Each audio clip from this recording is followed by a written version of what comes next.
You are the queen. The crown sits heavy on your head. The kingdom stretches beneath your balcony, endless and expectant. Your wedding was yesterday. The priest blessed you. The people cheered. Your father smiled. And then your husband turned to you in the darkness of your chamber. And you saw his face clearly for the first time as a husband. Not a brother. The same face you've known since childhood. The same hands that held yours when you were learning to walk. The same blood running through both your veins. You didn't choose this, but you couldn't refuse it either. What happens when the person you're supposed to rule beside is the person you grew up beside? When duty doesn't just demand sacrifice, it demands something unspeakable? This isn't fantasy. This happened. For thousands of years across multiple civilizations, sibling marriage among royalty wasn't just accepted. It was required, expected, sacred. The logic was brutal and simple. Royal blood was different, divine. Mixing it with common blood would dilute the power, weaken the claim, anger the gods. In ancient Egypt, pharaohs married their sisters to maintain the purity of the solar bloodline.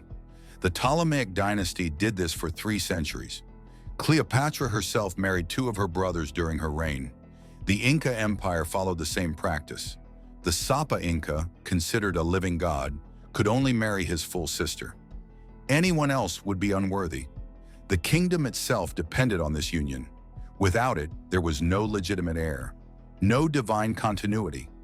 Even in Europe, royal families interbred so closely for so long that genetic disorders became dynasty signatures. The Habsburg jaw, the madness of King George, hemophilia spreading through Queen Victoria's descendants like a curse written in blood. But we're not talking about distant cousins or arranged marriages between strangers. We're talking about siblings, brother and sister, raised together, sharing meals, sharing memories, sharing parents, and then one day sharing a throne and a bed. The question isn't whether this happened. The question is what it felt like to be the queen trapped inside it, to be the woman whose entire existence was reduced to a single, horrifying duty. What does it do to your mind when your husband calls you by the name he used when you were children? When the man who is supposed to father your heirs once helped you climb trees in the palace garden? Let's walk through it, step by step, from the wedding night to the final, inevitable collapse.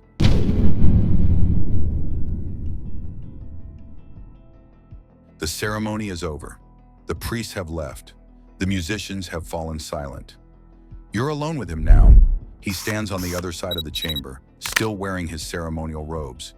You've seen him in those robes before, during festivals, during state rituals. But tonight they mean something different. Tonight he is not your brother. He is your husband. The law says so. The gods demand it. But your body doesn't understand the difference. Every instinct you have is screaming wrong. This is wrong. Not because someone told you it was wrong, but because something deep in your biology recognizes it. The same face you've known since birth is now supposed to be the face you desire. The same voice that teased you, comforted you, argued with you, is now supposed to whisper things a brother should never say. You were prepared for this. Your mother prepared you. The tutors prepared you. They told you this was your destiny from the moment you were born. They told you it was holy. They told you the kingdom depended on it. But knowing something intellectually and living it are different universes. He approaches. He's nervous too. You can see it. He's trying to perform the role he's been assigned, just like you. 2 actors in a script neither of you wrote. But the audience is gone now. It's just the 2 of you, and the weight of 1,000 years of tradition pressing down on this single moment. What happens next isn't love. It isn't even desire. It's duty, cold, mechanical, necessary duty. And when it's over, you lie there in the darkness, staring at the ceiling, and you realize something that will haunt you for the rest of your life. You are no longer a person. You are a vessel, a bloodline, a function of the state. Your brother is gone. Your husband is a stranger wearing a familiar face. And you, the queen, have just lost the last piece of yourself that belonged to you.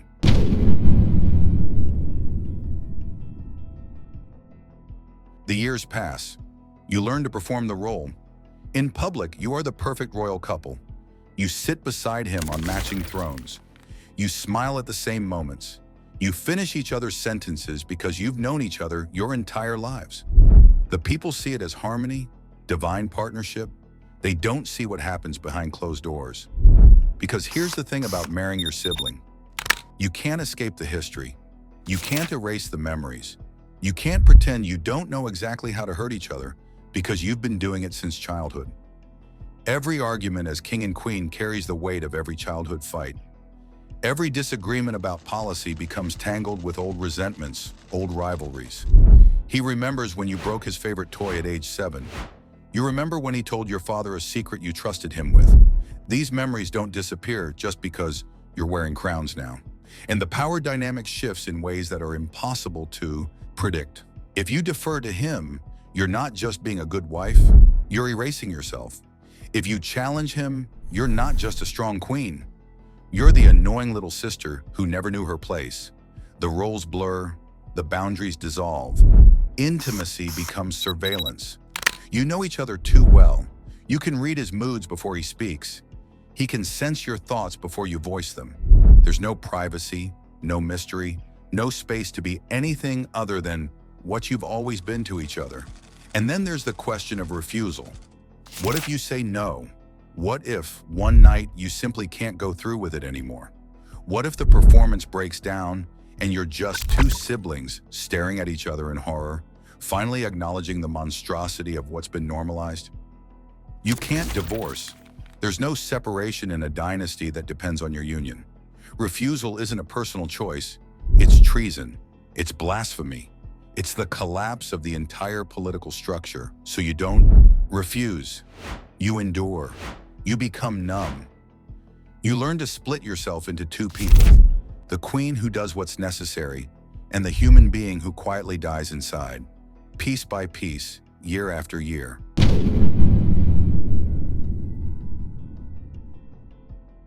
Then comes the pressure that defines your entire existence, the heir. Because none of this matters if you don't produce children. The whole point of this union, the entire justification for the horror you're living through, is to create a pure-blooded successor. Someone with undiluted royal blood. Someone worthy of the throne. The pressure is immense. Every month that passes without pregnancy is a failure. The advisors watch you. The priests pray over you. Your husband's frustration grows. The kingdom whispers. And when you finally do become pregnant, the fear sets in. Because you know the risks. Everyone knows the risks, even if they don't speak them aloud. Children born of sibling unions have higher rates of genetic disorders, deformities, developmental issues, stillbirths. The odds are against you before the child even draws breath. You carry this knowledge through every month of pregnancy. You feel the child moving inside you, and you wonder, will this baby be healthy? Will they be strong enough to rule? Or will they be the living evidence that this practice is wrong, that the gods don't actually bless these unions, that everything you've been told is a lie? The birth is terrifying, not just because all births are dangerous, but because the entire future of the kingdom depends on this single moment. If the child is healthy, the dynasty continues. If not, you failed. And failure means doing it all over again. You're not a mother in this scenario. You're a breeding animal. Your body is state property. Your womb is a political asset. The child isn't yours. It belongs to the kingdom, to the bloodline, to the endless, hungry machine of royal succession. And if the child is born with problems, a twisted limb, a clouded mind, a weakness that can't be hidden, the whole system reveals itself for what it is, a beautiful lie covering an ugly truth. But the system doesn't stop. It never stops. There will be pressure for a second child, a third, as many as it takes to secure a healthy heir. Your body will be used until it can't be used anymore. You are the queen, but you're also a prisoner in your own bloodline.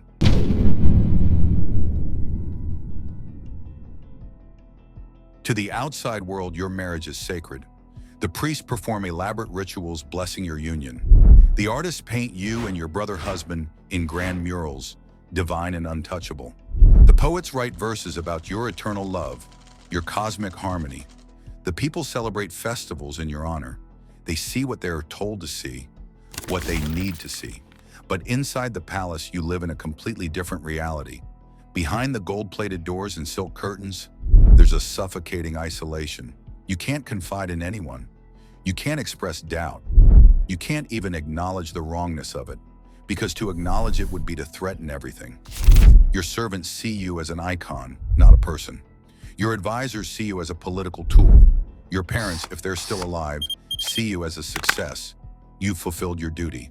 You've done what generations of royal daughters have done before you. But at night, when you're alone with your thoughts, you're just a human. Being trapped in an impossible situation. A woman who had no choice. A queen who rules over everyone except herself.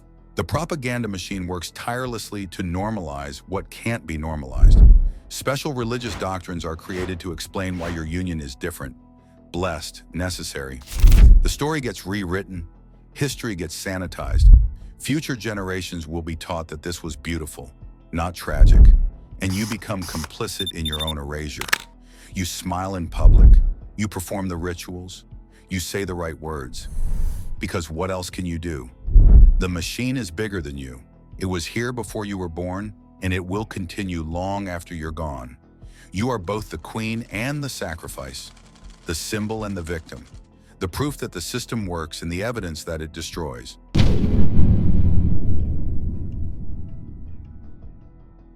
This wasn't a thought experiment.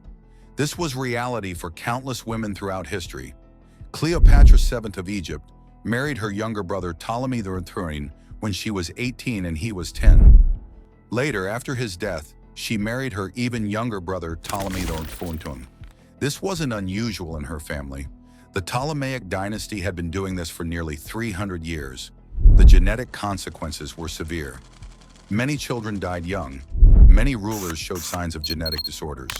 In the Inca Empire, the practice was so institutionalized that the Sapa Inca's sister wife held a special title, Koya.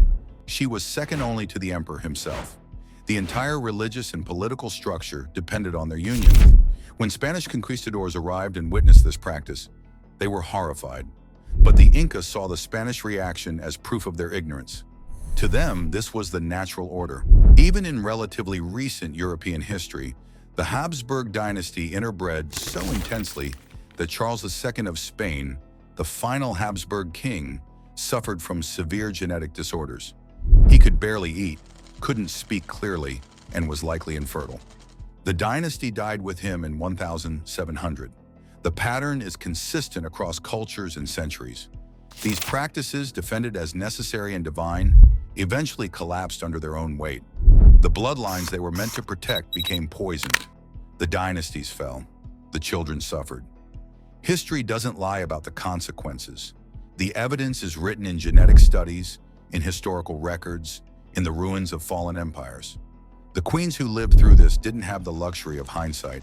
They only had duty, and duty demanded everything.